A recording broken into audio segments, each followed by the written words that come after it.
El Señor esté con ustedes. Y con tu espíritu. Lectura del Santo Evangelio según San Mateo. Gloria a ti, Señor.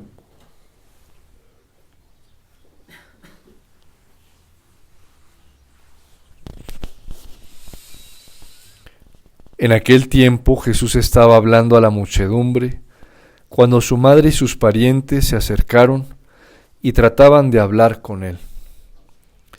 Alguien le dijo entonces a Jesús: Oye, ahí fuera están tu madre y tus hermanos, y quieren hablar contigo. Pero él respondió al que se lo decía: ¿Quién es mi madre y quiénes son mis hermanos? Y señalando con la mano a sus discípulos, dijo: Esos son mi madre y mis hermanos, pues todo el que cumple la voluntad de mi Padre que está en los cielos, ese es mi hermano, mi hermana y mi madre. Palabra del Señor. Gloria a ti, Señor Jesús.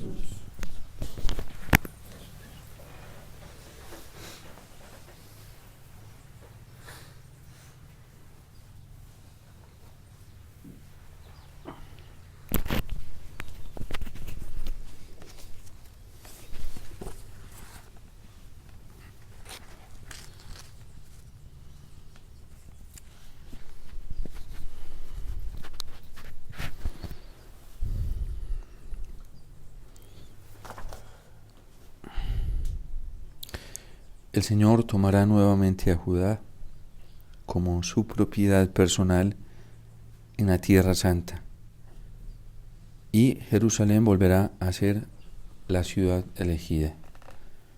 Estas palabras que acabamos de escuchar del profeta Zacarías son promesas que el Señor venía haciendo a través de los profetas después de la caída de la ciudad santa, después de la caída del templo por la infidelidad a la voluntad del Señor, por la desobediencia, tal y como pasó en el paraíso cuando nuestros primeros padres, después de haber recibido tantas gracias, bondades y amor del Señor, desobedecieron a su palabra, desobedecieron a su voluntad, y vino la ruina no solamente para ellos, sino para todo el género humano. Y el Señor promete también, desde el Antiguo Testamento, el triunfo sobre la serpiente y el triunfo a través de la descendencia de la mujer, un triunfo que se hará con la mujer. ¿En quién se cumple o comienza a cumplirse este nuevo periodo de la restauración, este nuevo periodo de lo que será la nueva Jerusalén, de lo que será el nuevo templo, de lo que será el nuevo culto, de lo que será la vida nueva, en unión profunda con Dios, cuando decía el Señor a través de los profetas: cuando lleguen esos días, Israel será mi pueblo y yo seré su Dios. Se comienza a cumplir en la Virgen María. Y por eso el salmo que escuchamos hoy es de San Lucas. Es el Magnificat que proclama la Virgen después de que visita a Santa Isabel, y ésta le dice: dichosa tú que has creído. O en otra expresión, otra traducción más exacta: dichosa, feliz tú que has obedecido la palabra del Señor. Porque solo los que la obedecen se vinculan de manera directa con Dios, se vinculan de manera directa con el cumplimiento de la promesa de que Judá vuelva a ser nuevamente tomada por el Señor, que Jerusalén sea la tierra de su propiedad personal y que vuelva a ser una ciudad elegida. Es en la Virgen. Y por eso hoy celebramos esta memoria, y en esta memoria de la presentación de la Virgen se celebra la consagración que Dios hace de este nuevo templo, la consagración que Dios hace de esta nueva tierra, la tierra del corazón de la Virgen, de la consagración y de la renovación de la elección que Dios hace nuevamente de esta Jerusalén. En realidad, la Virgen es la nueva Jerusalén, La Virgen es la nueva tierra del Señor.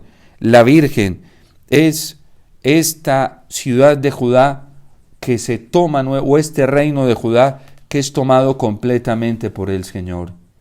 Ya no es en un templo material, en un edificio construido de piedras y de ladrillos. Es un corazón, es una vida, y es la vida de la Virgen. Ya no es una ciudad con sus murallas altísimas para que no entren los enemigos, protegida con murallas materiales. No, ya es una vida, y es la vida de la Virgen. El culto ya no es un culto con el antiguo ejercicio sacerdotal, sino va a ser el nuevo culto con el nuevo ejercicio sacerdotal, que es el ejercicio de Cristo en el seno de la Virgen. Esto es lo que querían transmitir, o lo que quería transmitirnos, comunicarnos Dios en todo el Antiguo Testamento a través de los profetas. Y solo hubo una que lo comprendió perfectamente al indagar, y no solamente al indagar buscando en la palabra de Dios, sino acoger esa palabra de Dios como suya. El Papa Benedicto XVI dice una cosa maravillosa de la Virgen en su encíclica Deus Caritas Es. Dice que la casa de la Virgen era la palabra de Dios. La palabra de Dios era el santuario en el que ella se movía. La palabra de Dios era el lugar en el que ella le daba culto a Dios. La palabra de Dios era el lugar en el que la Virgen habitaba. La palabra de Dios era el lugar perfecto donde ella encontraba paz, donde ella encontraba consuelo, donde ella era poseída plenamente por el fuego del Espíritu Santo, y era la palabra de Dios la que le suscitaba la profunda alegría en el corazón.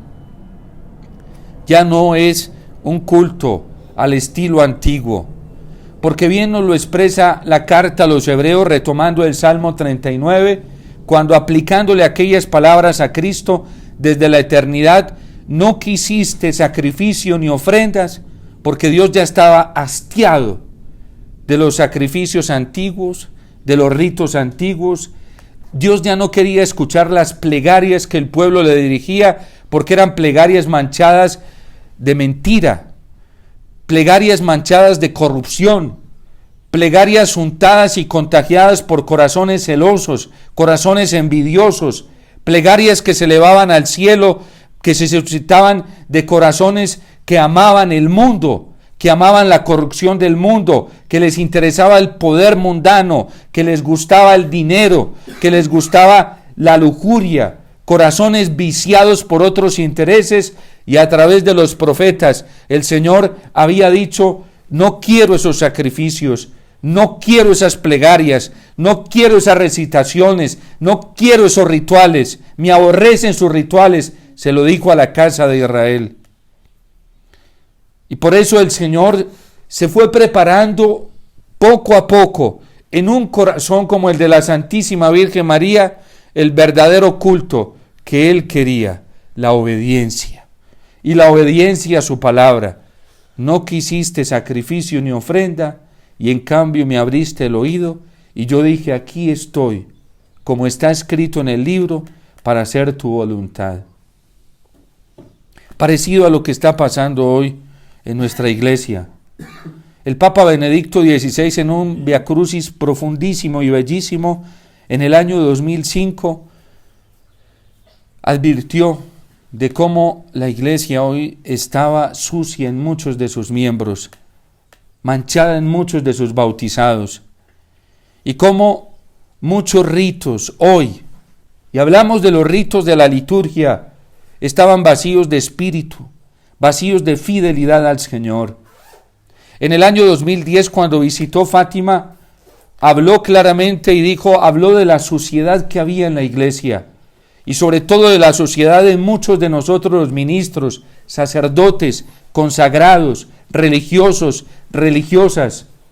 Y el daño más grande, advirtió el Papa Benedicto XVI en el año sacerdotal para su culminación, el daño más grande a la iglesia se le estaba haciendo de adentro, de parte de nosotros, de muchos de nosotros que no ofrecemos un culto puro al Señor. ¿Quién puede subir al monte del Señor? ¿Quién puede entrar en el recinto sacro?, se pregunta el salmista. El hombre de manos inocentes y puro corazón. Pero cuando el hombre tiene manchado su corazón por la envidia, por los celos, cuando el hombre tiene corrompido el corazón por el deseo de poder, cuando el hombre tiene corrompido el corazón por la tiranía, porque en su corazón hay deseos no de Dios, sino del placer carnal, del placer lujurioso, cuando en el hombre hay otros intereses que no son Dios, ese corazón no es inocente. No es un corazón al estilo de la Virgen que solamente quiere agradar a Dios, que solamente quiere vivir en la voluntad de Dios, que solamente quiere cumplir su palabra. ¿Quién puede subir al monte del Señor? ¿Quién puede estar en el recinto sacro?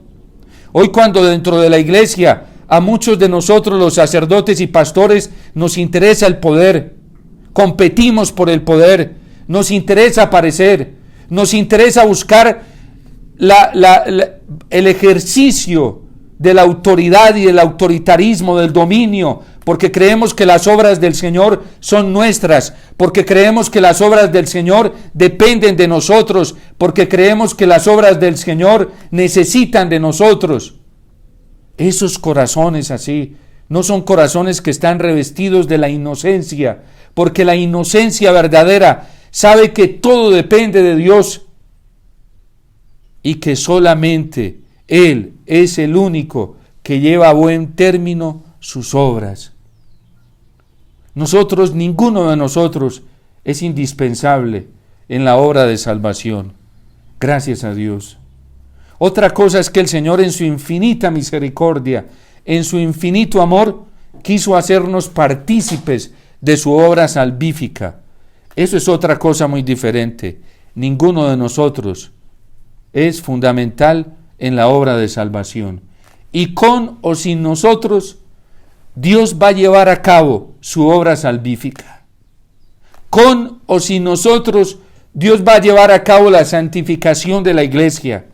Con o sin nosotros, Dios va a llevar a cabo la restauración de toda la creación y la restauración del género humano.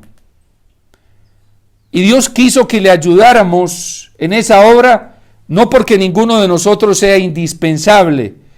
Quiso participarnos su amor infinito y quiso participarnos su proyecto amoroso para que nosotros nos diéramos cuenta de su amor tan grande por cada hombre, por cada mujer en esta tierra.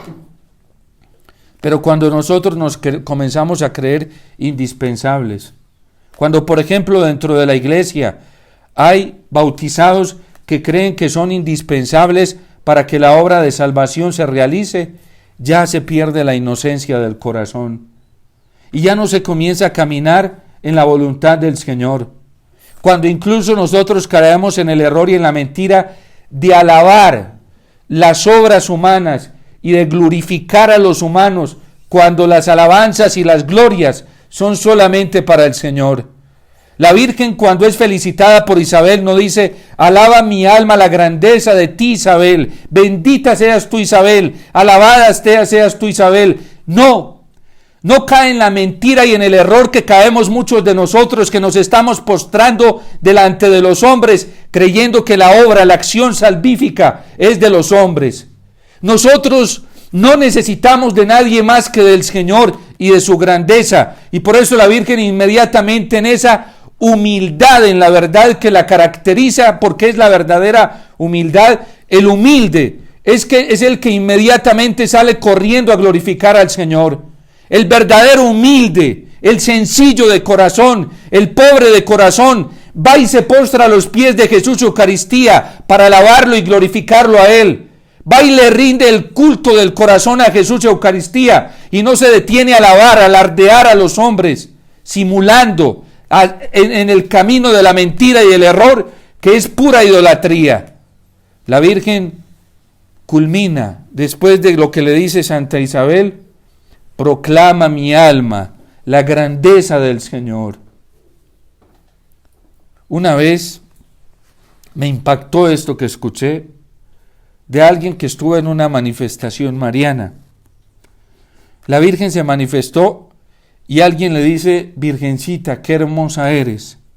Inmediatamente la Virgen detuvo a esta persona y le dijo, no me digas qué hermosa soy.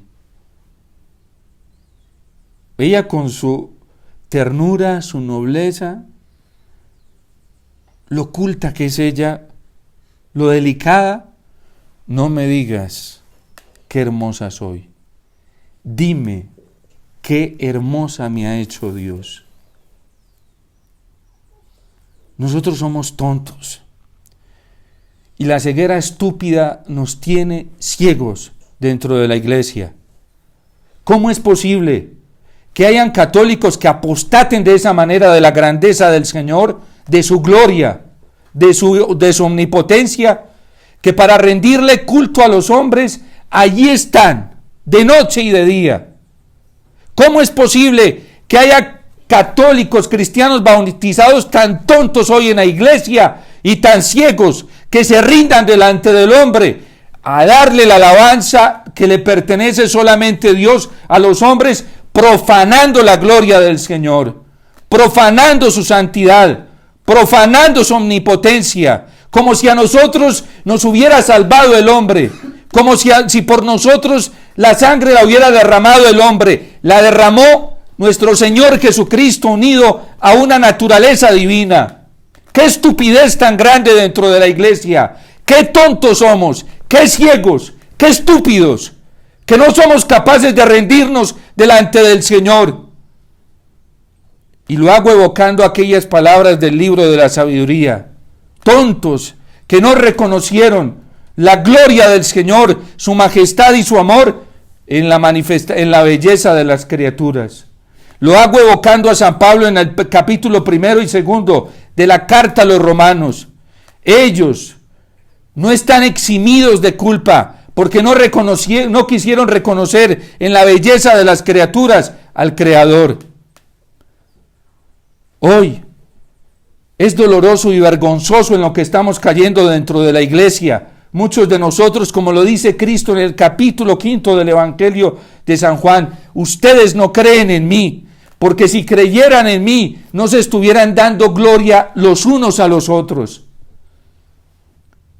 Y por eso hay gente herida, resentida, gente susceptible, gente que tiene odio hoy dentro de la iglesia, porque están reclamando lo que es del Señor para ellos, porque solamente se dejan mover de su egoísmo, de su soberbia, de su amor propio, y reclaman lo que solamente le pertenece a Cristo y le pertenece a Dios para ellos mismos. Y por eso nuestra iglesia hoy está llena de tanta susceptibilidad. Pareciese la radiografía de lo que dice el numeral 675 de la Iglesia Católica. ¿Cuándo se manifestará esta perversión suprema del anticristo? Cada vez que el hombre se glorifica a sí mismo.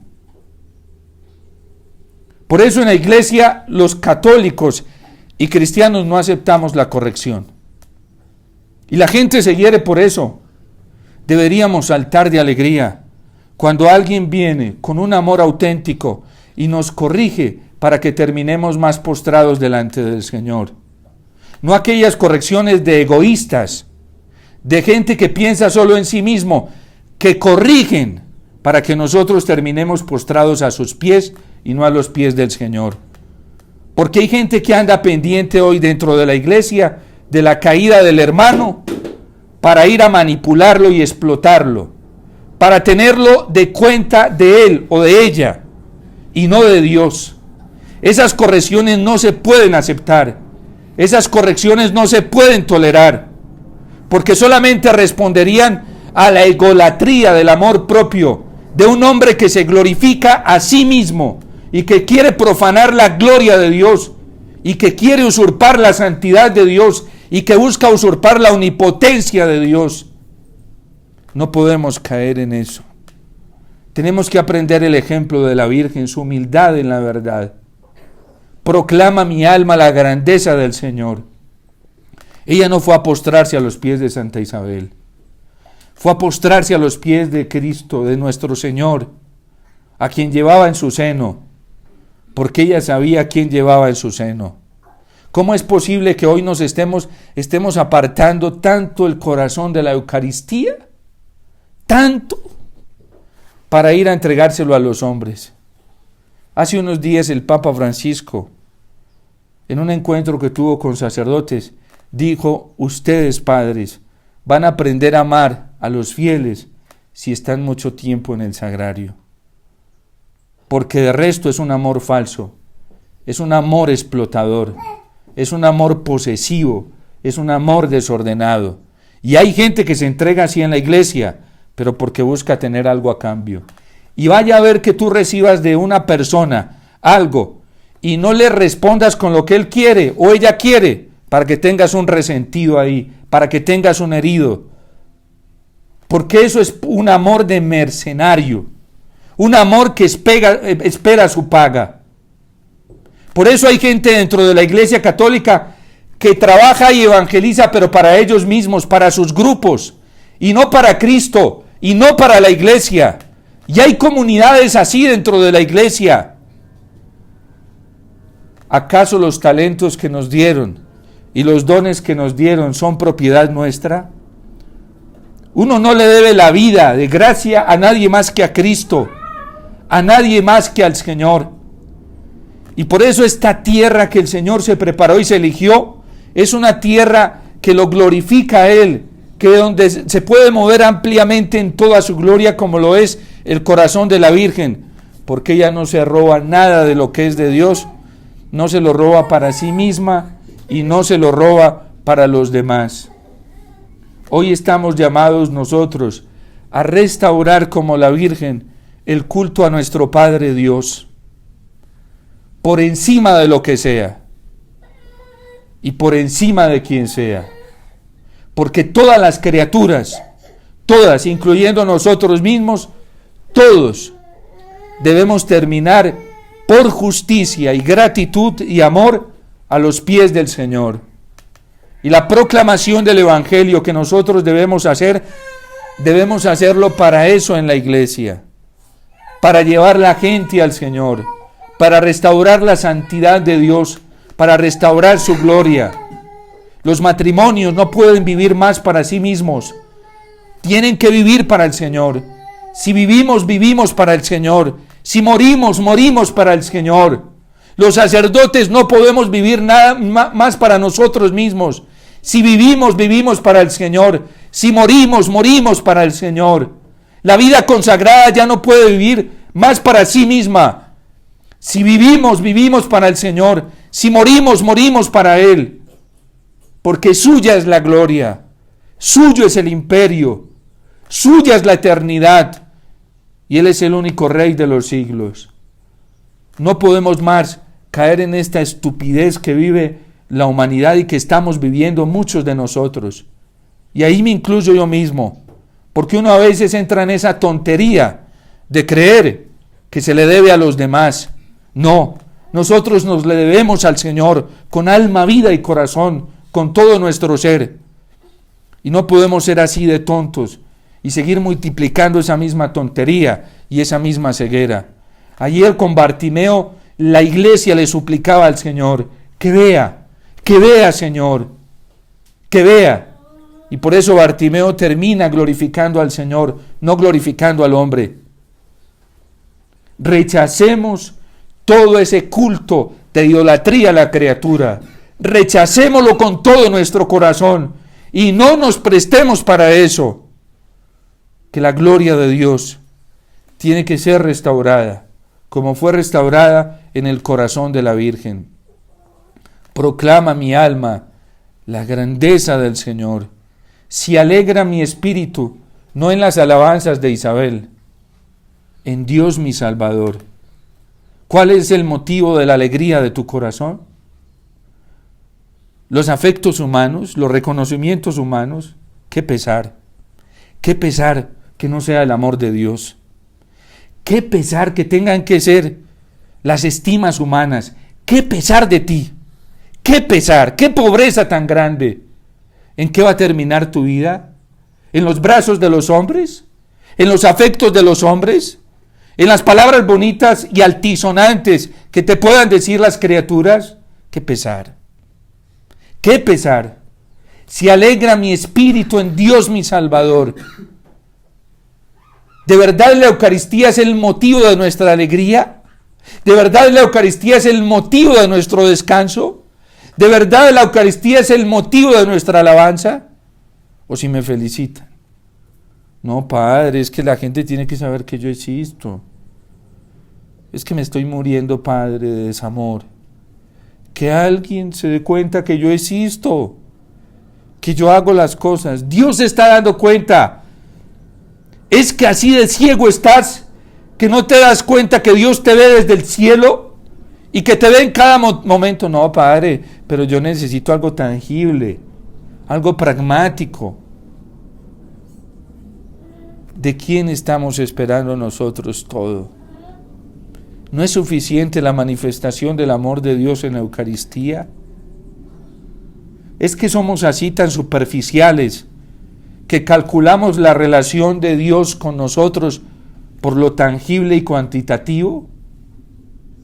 Entonces, si no tengo manifestaciones o éxitos materiales, ¿Dios no me está amando? ¡Qué superficialidad tan grande! Entonces la Virgen tenía que tirarse a la pena porque vivía allá en Nazaret, en un corregimiento pobre, era una cueva. Y no tenía las casas lujosas que tenían muchos israelitas que vivían en la ciudad santa de Jerusalén.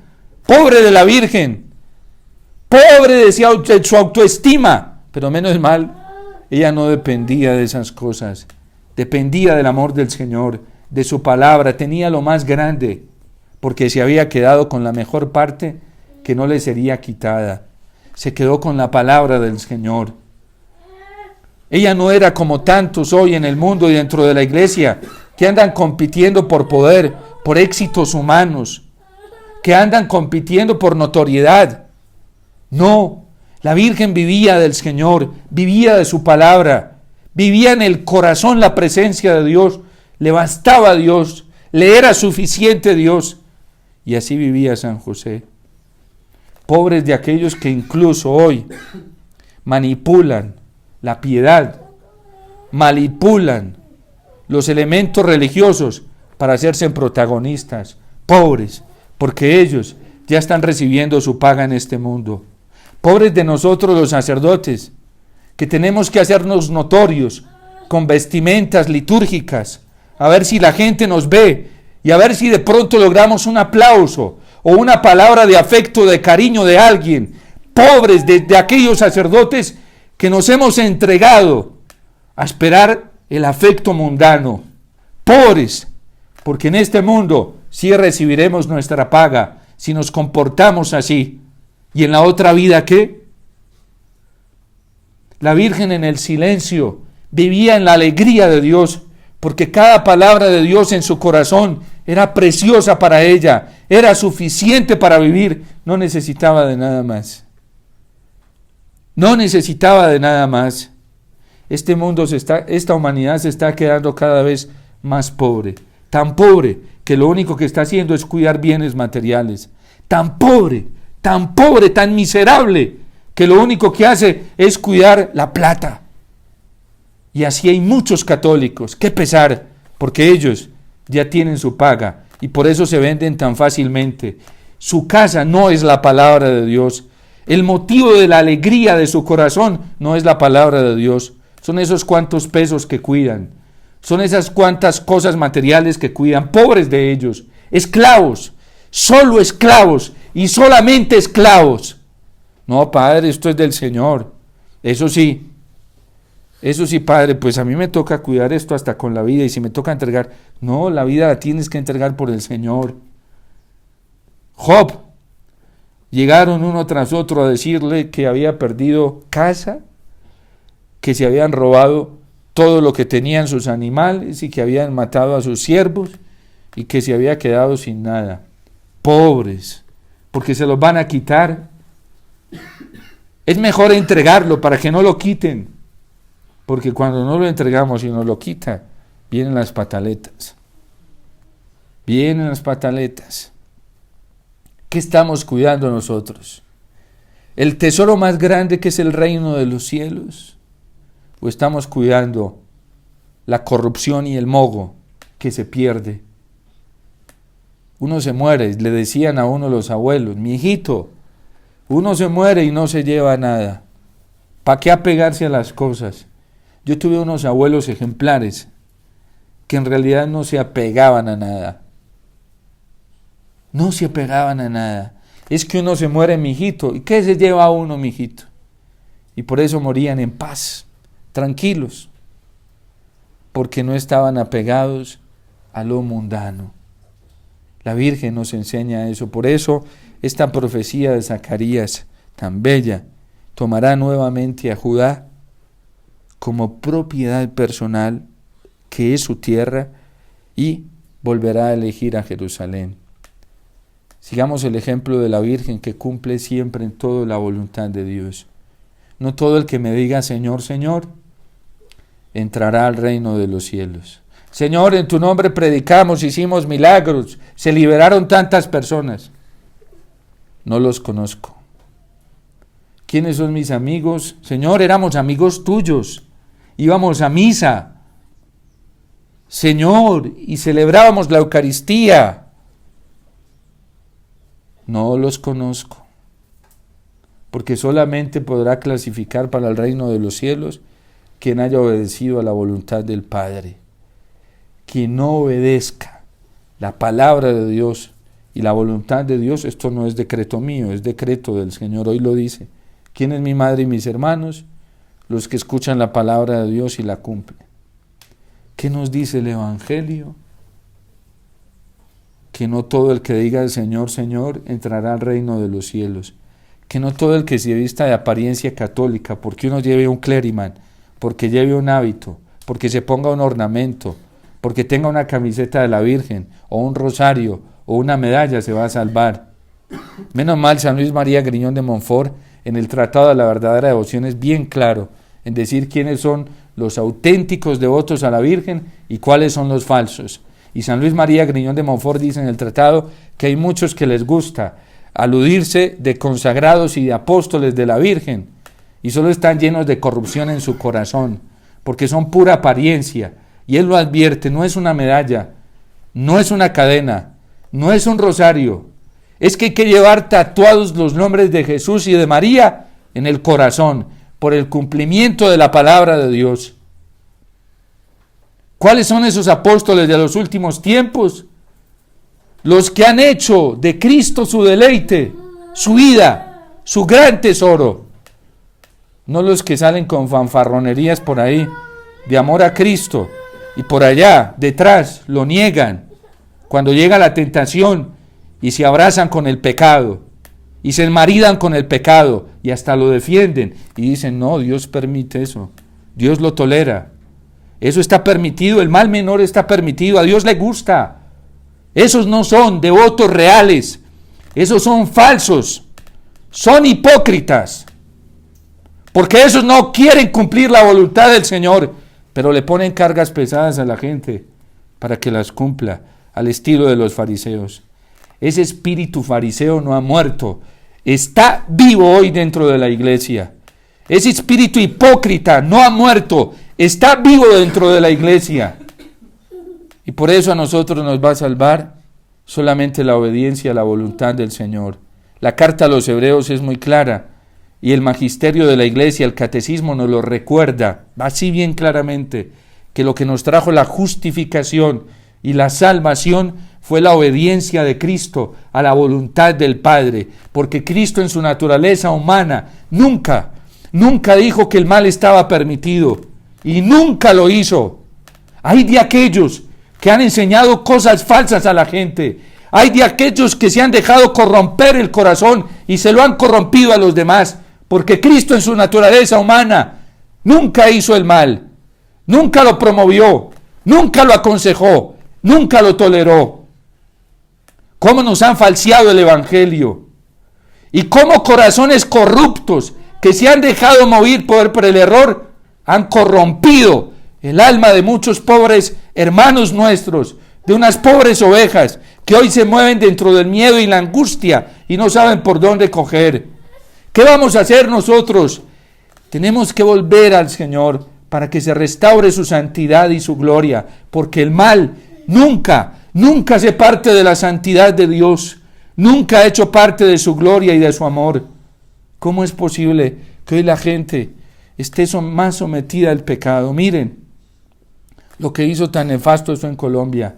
Hoy familias, yo las atiendo aquí, familias por abrirle puertas al demonio, luchando con espíritus de lujuria, de impureza, luchando con espíritus de muerte, porque alguien le aconsejó y le dijo, está bien que votes por un hombre que promueve el aborto. Claro, ahí tienen espíritus de suicidio, de depresión, gente que no le encuentra, niños que no le encuentran sentido a la vida. ¿Para qué le abrieron las puertas? ¿Para qué se le abrió las puertas al demonio? Ahí está niños jóvenes luchando contra la adicción de la droga. Y la peor droga que es el internet, porque por ahí ya aprenden a consumir y por ahí se vuelven adictos a drogas sintéticas. ¿Por qué? Porque allá le dieron al chulito, sí, el mal menor, la legalización de la droga. Y después a decir, padre, ¿por qué nos está pasando esto? Mira qué fue lo que elegiste, para que te des cuenta de las consecuencias que te llegan. Por eso hoy hay que reparar mucho. Y por eso no podemos quedarnos callados ante daños tan nefastos para la dignidad de la persona humana, como los que han sucedido en nuestro país y están sucediendo, y muchos manipulando a la iglesia, manipulando a la Virgen, manipulando a los santos, manipulando el magisterio de la iglesia, manipulando el evangelio, han hecho cometer el error a muchos hermanos. Son faltas de escándalo, porque quien, valiéndose de la autoridad, lleva a cometer un error a otro, ese es de aquel que dice el Señor, ay de aquel que comete escándalo, abusando de la autoridad para llevar al error a los otros, a los pequeños, a los inocentes. Así pasó en Colombia. Y así está pasando en muchas partes del mundo. Tantos católicos hoy que andan en la confusión, en la desorientación, y miren cómo estamos. Pidámosle al Señor que podamos ver, que podamos ser esa tierra, ese templo, ese culto verdadero como lo fue el corazón de la Santísima Virgen María, y que nosotros seamos instrumentos en las manos del Señor para que no profanemos más su santa gloria. Y pidámosle al Señor que nos purifique, que purifique nuestros corazones desde adentro.